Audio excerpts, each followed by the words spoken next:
السلام علیکم ورحمۃ اللہ وبرکاتہ۔ ناظرین کرام، آپ کے پسندیدہ پروگرام ہم اور ہمارا معاشرہ میں ایک بار پھر آپ کا خیر مقدم ہے۔ میں ہوں آپ کا میزبان محمد جسیم الدین نظامی، اور آج ہم نے اس پروگرام کا جو موضوع منتخب کیا ہے وہ ہے احساس گناہ کا خاتمہ بدبختی کی نشانی ہے۔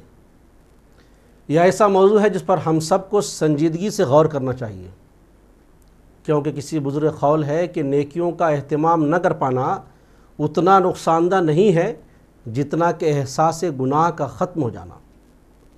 وہ کہتے ہیں کہ گناہ کا احساس ختم ہو جانا قیامت سے کم نہیں، کیونکہ اس سے زیادہ مہلک اور خطرناک کوئی چیز نہیں ہو سکتی۔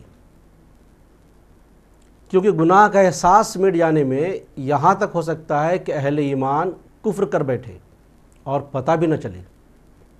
جی ہاں ناظرین کرام، یاد رکھیے، احساس گناہ اور ندامت کی توفیق، یہ دو چیزیں بہت بڑی نعمت ہے۔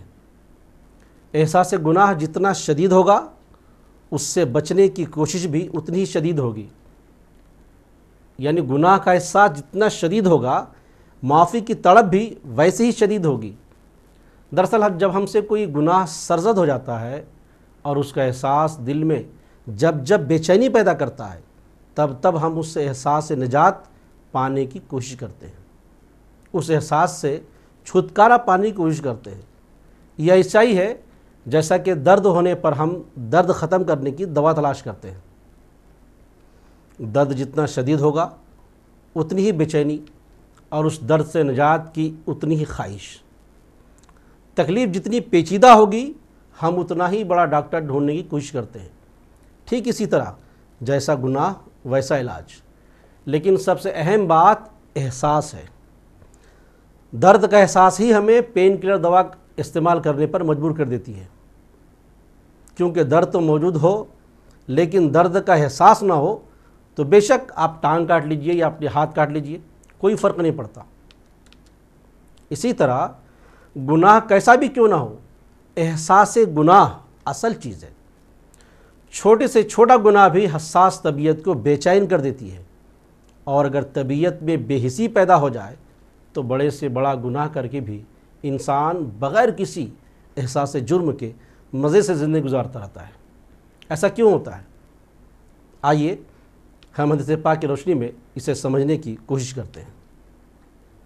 ابن ماجہ کی حدیث پاک ہے کہ سرکار دو عالم صلی اللہ تعالی وسلم کا فرمان علی شان ہے کہ مومن جب گناہ کرتا ہے، جب مومن کسی گناہ کا مرتکب ہوتا ہے تو اس کے دل میں ایک سیاہ دھبا پڑ جاتا ہے۔ پھر اگر وہ توبہ کر لے اور آئندہ کے لیے گناہ سے باز آ جائے تو اس کا دل چمک کر صاف ہو جاتا ہے اور وہ سیاہ دھبا دور ہو جاتا ہے۔ لیکن اگر وہ اور زیادہ گناہ کرے، گناہ پہ گناہ کرتا چلا جائے تو یہ دھبا دھیرے دھیرے بڑھتا جاتا ہے، یہاں تک کہ سارا دل کالا اور سیاہ ہو جاتا ہے۔ ظاہر ہے جب سارا دل ہی سیاہ ہو جائے، کالا ہو جائے، تو اسے اپنے گناہوں کا احساس بھلا کیسے ہو سکتا ہے؟ اس حدیث پاک کی روشنی میں ہر اہل ایمان کو اپنا جائزہ لینا چاہیے کہ ہمارا ایمان زندہ ہے یا مردہ ہو چکا ہے۔ ہم سے گناہ سرزد ہونے کے بعد کیا ہم بے چین ہوتے ہیں؟ کیا ہمارے دل میں اپنی غلطی اور گناہ کا احساس کچوکے لگاتا ہے؟ ہمارا دل کیا توبہ کی طرف مائل ہوتا ہے یا نہیں؟ اگر ہاں تو سمجھیے کہ ابھی ہمارا ایمان زندہ ہے، اور اگر گناہوں پہ گناہ کیے جا رہے ہیں، لوگوں کے ساتھ دھوکہ دہی سے پیش آتے ہیں، کمائی کے معاملے میں ہم حلال و حرام کی تمیز نہیں کر پاتے مگر اس کا احساس تک نہیں ہوتا، پڑوسیوں کو اذیت دیتے رہتے ہیں، راہ گیروں کے ساتھ بدتمیزی سے پیش آتے ہیں، چھوٹی چھوٹی باتوں پر ہم لڑنے مرنے پر اتر آتے ہیں، گالی گلوچ کرنے لگتے ہیں، مگر ہم اس حرکت کو روز کا معمول سمجھ کر نظر انداز کر دیتے ہیں۔ اگر ایسا ہوتا ہے تو سمجھ لیجئے کہ ہمارے دل کو سیاہ دھبے نے ڈھانپ لیا ہے۔ ہم دوسروں کی زمین پر ناجائز قبضہ کر کے بیچ دیتے ہیں مگر دل میں خدا کا خوف محسوس نہیں کر پاتے، شراب پیتے ہیں، سود کھاتے ہیں، مگر پھر بھی اپنے آپ کو اہل ایمان سمجھتے ہیں۔ اگر ایسا ہوتا ہے تو سمجھ لیجئے ہمارا ایمان مردہ ہو چکا ہے، ہمارے دل سیاہ ہو چکے ہیں۔ حضرت سیدنا امام محمد بن غزالی رحمۃ اللہ علیہ فرماتے ہیں کہ بے شک گناہ کرنے سے دل کالا ہو جاتا ہے، اور دل کی سیاہی کی علامت اور پہچان یہ ہے کہ گناہوں سے گھبراہٹ نہیں ہوتی، اور اطاعت کی سعادت نہیں ملتی، اور نصیحتیں اثر نہیں کرتی۔ ناظرین کرام، گناہوں کی کثرت انسان کی حصے قلبی کا خاتمہ کر دیتی ہے، اور وہ رفتہ رفتہ گناہوں کی اس طبعی کراہیت سے محروم ہوتا چلا جاتا ہے، جیسے وہ شروع میں اپنے دل میں محسوس کرتا تھا۔ ناظرین، انسان جب پہلے کوئی گناہ کرتا ہے، گناہ کی دلدل میں اترتا ہے، تو اس میں ایک جھجک اور شرمندگی ہوتی ہے، مگر جتنا وہ اس دلدل میں دھنستا جاتا ہے، اس کی وہ جھجک اور احساس گناہ کا جذبہ ختم ہوتا جاتا ہے۔ پھر ایک وقت ایسا آتا ہے کہ گناہ اس کی ایسی مجبوری بن جاتی ہے کہ جس سے نکلنے کی وہ کوئی راہ بھی نہیں پاتا۔ ناظرین کرام، آج کل ایک بہت بڑی برائی جو ہمارے معاشرے کا حصہ بن چکی ہے، وہ ہے گناہوں پر فخر۔ یہ مسلم معاشرے کے لیے مکمل تباہی اور بربادی کا پیش خیمہ ہے۔ ہمارے موجودہ معاشرے میں مغربی تہذیب کی الغار کی وجہ سے گناہ کو فیشن کا رنگ دے دیا گیا ہے، جہاں ہم گناہوں پر شرمندہ ہونے کے بجائے فخر کرتے ہیں، عذاب الہی سے ڈرنے کے بجائے اتراتے ہیں، اور اگر گناہوں پر اشک ندامت بہانے کے بجائے بے حیائی کا مظاہرہ کرتے ہیں۔ یاد رکھیے، اللہ کے نبی صلی اللہ علیہ وسلم کا ایسے ہی افراد کے لیے واضح طور پر ارشاد ہے کہ میری پوری امت کی معافی ہو سکتی ہے سوائے گناہ پر فخر کرنے والوں کے۔ اللہ اکبر! اگر غور کیا جائے تو یہ بہت ہی بھیانک انجام کی طرف اشارہ ہے، کیونکہ ایک طرف قرآن پاک میں شرک کرنے والوں کو ناقابل معافی مجرم ٹھہرایا گیا ہے، اور دوسری طرف حدیث پاک میں گناہوں پر فخر کرنے والوں کو ناقابل معافی مجرم بتایا گیا ہے۔ اور گناہوں کا معاف نہ ہونا اصل میں رحمت الہی سے مکمل دوری کا اشارہ ہے۔ لہٰذا ہم اپنے طرز عمل پر غور کریں کہ ہمیں کرنا کیا ہے اور ہم کر کیا رہے ہیں۔ ہماری روزمرہ کی زندگی کے سینکڑوں ایسی معاملات ہیں جو براہ راست حقوق العباد سے متعلق ہیں، اور اس معاملے میں آج ہم انتہائی غیر ذمہ دار طرز عمل کا شکار ہو چکے ہیں۔ ہمیں محسوس بھی نہیں ہوتا، اور ہم جانے انجانے میں بے شمار گناہوں میں مبتلا ہوتے رہتے ہیں۔ اخلاقیات اور معاملات، دونوں معاملوں میں ہم اس حد تک نیچے گر چکے ہیں کہ عدالتوں میں مقدمات کی بھرمار ہے۔ لڑائی جھگڑا، گالی گلوچ روز کا معمول بن چکا ہے۔ لوگوں کو اپنے سیاسی اور رسوخ سے ڈرانا، دھمکانا، زمینوں پر ناجائز طریقے سے قبضہ کر کے فروخت کر دینا، شراب نوشی، حرام خوری، بدکاری آج ہمارے معاشرے کا ایک حصہ بنتا جا رہا ہے، اور لوگ ایسا کرنے پر فخر محسوس کرتے ہیں، اور برائی کا احساس بھی انہیں ذرہ برابر چھو کر بھی نہیں گزرتا۔ آخر وہ کون سا اخلاقی اور سماجی برائیاں ہیں جو ہمیں نہیں ہیں؟ مگر حیرت ہے کہ ہم پھر بھی خود کو مسلمان کہلاتے ہیں، حالانکہ ہم حقیقتاً صرف نام کے اعتبار سے مسلمان رہ گئے ہیں۔ ناظرین، اصل میں ہم جیسے مسلمانوں کی اکثریت ایمان کی حقیقت سے لا علمی میں گزار رہی ہے۔ ایمان کی حقیقت کیا ہے وہی ہمیں پتہ نہیں۔ یہ دین چونکہ ہمیں آسانی سے حاصل ہو گیا، اس لیے ہم نہ مذہب اسلام کی قدر کر پا رہے ہیں، اور نہ ہی اپنی زندگی کو دین اسلام کے سانچے میں ڈھال پا رہے ہیں۔ یہی وجہ ہے کہ بے تحاشا مال و دولت اور ہر قسم کی سہولت میسر ہونے کے باوجود بھی آج ہم پستی کی طرف جا رہے ہیں۔ دنیا کفر ہم پر اپنی دھاک بٹھائے ہوئے ہے۔ کفار کے روب و دبدبا سے مسلمان ہر طرف سے پستا چلا جا رہا ہے۔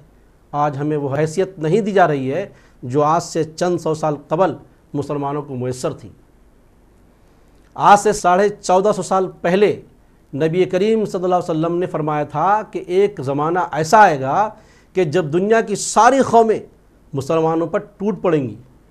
تو صحابہ کرام نے پوچھا تھا کہ یا رسول اللہ صلی اللہ علیہ وسلم، کیا اس وقت ہم بہت تھوڑے ہوں گے، ہماری تعداد کم ہوگی؟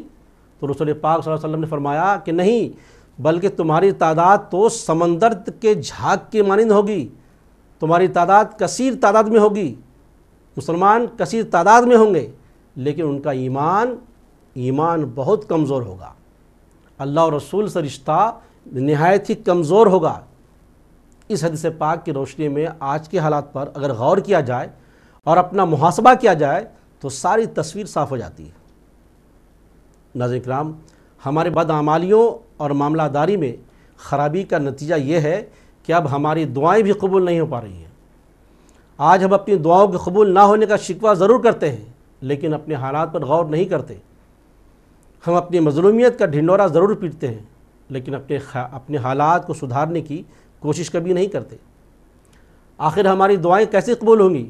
نبی کریم صلی اللہ علیہ وسلم کا ارشاد ہے وَاعْلَمُوا أَنَّ اللَّهَ لَا يَسْتَجِيبُ دُعَاء مِن قَلْبِ غَافِلٍ، جان لو کہ اللہ تعالیٰ غافل اور لاپرواہ دلوں کی دعا قبول نہیں فرماتا۔ اسی طرح ایک حدیث پاک میں ہے اگر کسی نے 10 درہم میں کوئی کپڑا خریدا اور ان میں سے 1 درہم حرام کی کمائی سے ہو، تو جب تک وہ کپڑا اس کے جسم پر رہتا ہے اللہ تعالیٰ اس شخص کی کوئی نماز قبول نہیں فرماتا۔ اللہ اکبر! 9 درہم حلال ہے، صرف 1 درہم بھی اگر حرامی کمائی کا ہے تو وہ کمائی ناجائز اور ناقابل قبول ہے اور دعائیں قبول نہیں ہوتی۔ اللہ اکبر! اس لیے بحیثیت مسلمان ہمیں اپنا احتساب کرنا چاہیے اور سوچنا چاہیے کہ ہماری کمائی حلال ہے یا حرام۔ ہم اپنے بیوی بچوں کے منہ میں جو نوالا ڈال رہے ہیں وہ حلال ہے، وہ حلال طریقے سے اب آیا ہے یا حرام طریقے سے؟ کیونکہ دعا کی عدم قبولیت کی وجہ اللہ کی نافرمانی اور گناہوں کا احساس نہ ہونا بھی ہے۔ ابراہیم بن نصر الکرمانی رحمۃ اللہ علیہ سے کسی نے پوچھا کہ 930 ہجری میں جب فرقہ کرمتی اپنے فوجیوں کے ساتھ مکہ میں داخل ہوا تھا، اس نے بے تحاشا خون بہائے، بے انتہا زیادتی کی، جس کے بعد بہت سارے لوگوں نے اس پر بددعائیں کی، لیکن کسی کی بددعا اس کو نہیں لگی، حالانکہ وہ اہل مکہ تھے، اہل حرم تھے، پھر بھی ان کی دعائیں قبول کیوں نہیں ہوئی؟ تو آپ نے جواب دیا اس لیے کہ ان کے اندر 10 ایسی خصلتیں پائی جاتی تھی جن کی وجہ سے ان کی دعائیں قبول نہیں ہو پائیں۔ پوچھا گیا وہ کیا تھی؟ تو آپ فرماتے ہیں کہ پہلی خصلت یہ تھی کہ انہوں نے اللہ کا اقرار کیا لیکن اس کے احکام کو ترک کر دیا، چھوڑ دیا۔ دوسری خصلت یہ کہ انہوں نے کہا کہ ہم اللہ کے رسول سے محبت رکھتے ہیں لیکن ان کی سنتوں کی تابعداری نہیں کی۔ تیسری خصلت یہ کہ انہوں نے قرآن کو پڑھا، قرآن پاک کی تعلیم حاصل کی لیکن اس پر عمل نہیں کیا۔ چوتھی خصلت یہ کہ انہوں نے جنت کی محبت کا گمان کیا لیکن جنت کے راستے کو چھوڑ دیا۔ پانچویں یہ کہ انہوں نے کہا کہ ہم جہنم کو ناپسند کرتے ہیں لیکن اسی کے راستے پر گامزن رہے۔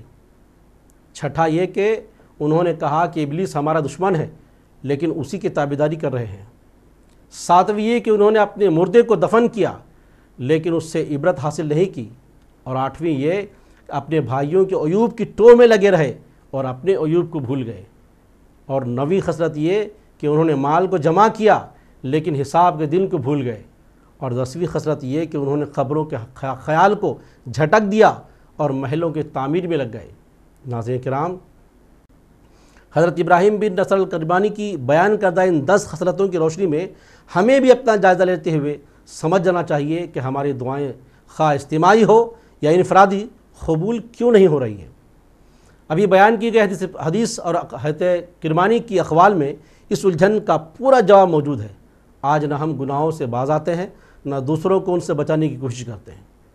المیہ تو یہ ہے کہ اب ہمارے گناہوں کا احساس ہی ختم ہوتا جا رہا ہے۔ جب احساس ہی نہیں رہا تو اس سے بچنے کی کوشش ہم کیسے کر سکتے ہیں؟ بہرحال اللہ سے دعا ہے کہ اللہ تعالی ہم تمام کو احساس گناہ اور ندامت کی توفیق عطا فرمائے اور ہمیں اپنا محاسبہ کرنے کی توفیق عطا فرمائے تاکہ ہم توبہ کی طرف مائل ہو سکیں۔ ناظرین کرام، آپ کو یہ ہمارا پروگرام کیسا لگا نیچے کمنٹس میں ضرور بتائیں، اور سیاست ٹی وی کو لائک کریں، شیئر کریں اور سبسکرائب کرنا تو بالکل ہی نہ بھولیں۔ انشاءاللہ آئندہ ہفتے نیکسٹ ایپیسوڈ میں ایک بار پھر آپ سے ملاقات ہوگی ایک نئے موضوع کے ساتھ، نئی فکر کے ساتھ۔ تب تک کے لیے مجھے اجازت دیجیے۔ اللہ حافظ۔